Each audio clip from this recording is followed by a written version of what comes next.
Good afternoon. My name is Ryan Evans. I'm going to be discussing an article from Bloomberg Business Week from the author of Lulu Chen, written in September of 2014. It's titled Alibaba Taps Chinese Diaspora as Global Battle with Amazon Looms. To give you a quick background on Alibaba and what it is, it's a Chinese e-commerce company that provides consumer to consumer, business to consumer, and business to business sales service through the internet. And so this article kind of hits on its competitive analysis with Amazon.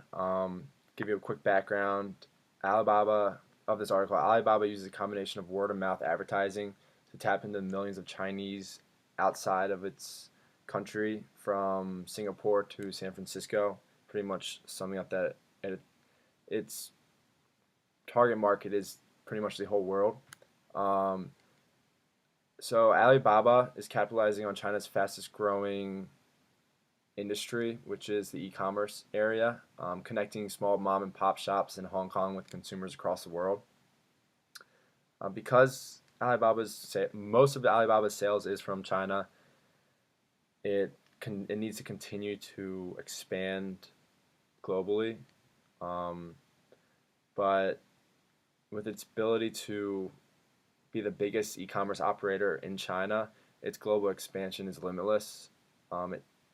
Its business strategy is it doesn't sell merchandise itself. It uses operating systems such as Taobao and Tmall to connect retail brands with consumers, um, and getting the most money out of commissions and advertising. So it pretty much connects a Calvin Klein or Nelman Marcus with Alibaba, so consumers can go on their internet and buy their products off them for cheaper. Kind of think of it as a mall online.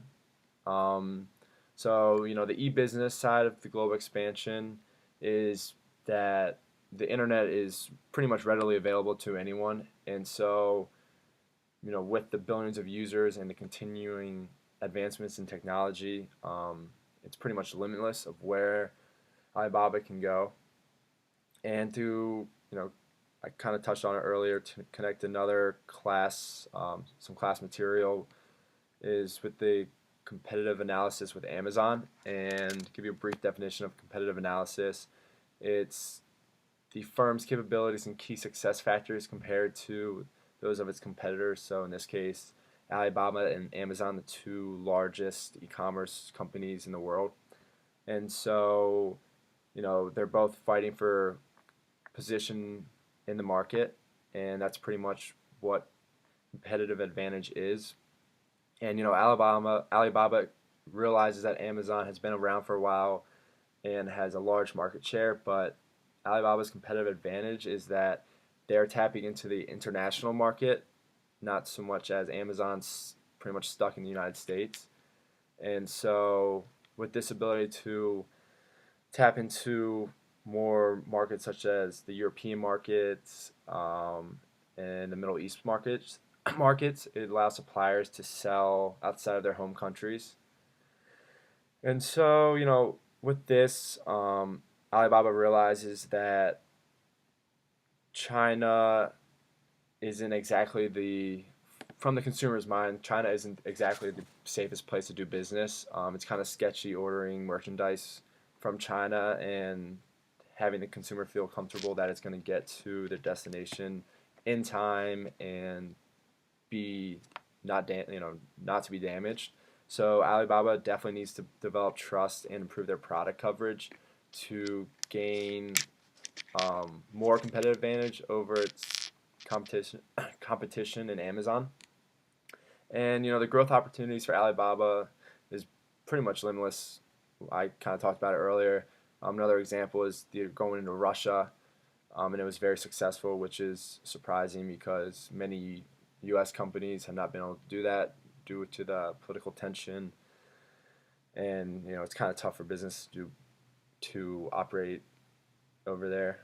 Um, so their international strategy is to pretty much connect small business manufacturers and merchants to the consumers across the world, and so I think that is a great business strategy. Um, you know, so just kind of give you a summary from what I've talked about is, this article discusses the rapidly growing e-commerce industry and how Alibaba's competitive advantage over Amazon, and there's still a lot of area to grow from that. So, that was this article, Ryan Evans, and have a good day. Thanks.